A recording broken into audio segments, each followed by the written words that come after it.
উত্তর পূর্ব বঙ্গোপসাগরে লঘুচাপ প্রবল সক্রিয় হতে যাচ্ছে বৃষ্টিবলয় ঢল।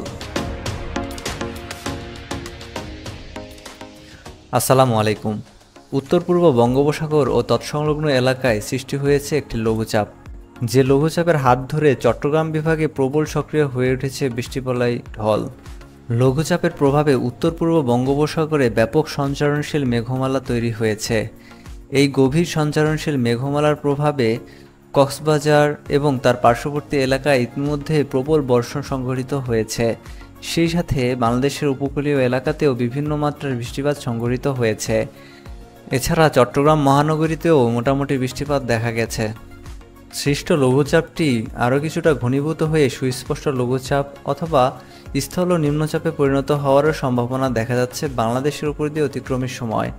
এই লঘুচাপটি এই স্থান থেকে ক্রমান্বয়ে প্রথমে উত্তর পশ্চিম এবং তারপরে পশ্চিম উত্তর পশ্চিম দিকে অগ্রসর হতে পারে। এটি মূলত বরিশাল ও খুলনা বিভাগ হয়ে ভারতের পশ্চিমবঙ্গে প্রবেশ করতে পারে।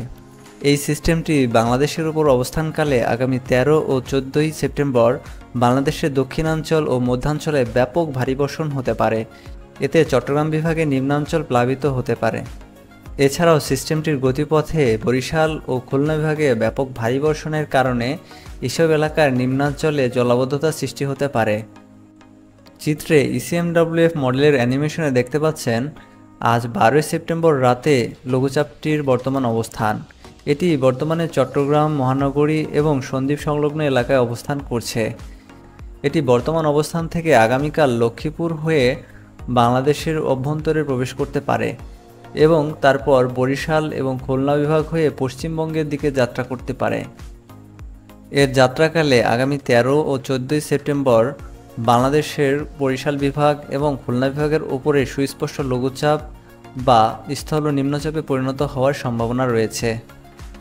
সিস্টেমটির গতিপথের সাথে ইসিএমডব্লিউএফ মডেলে দেখতে পাচ্ছেন বাংলাদেশের দক্ষিণাঞ্চল সহ সারা দেশেই কেমন বৃষ্টিপাতের সম্ভাবনা রয়েছে আগামী দিনগুলোতে।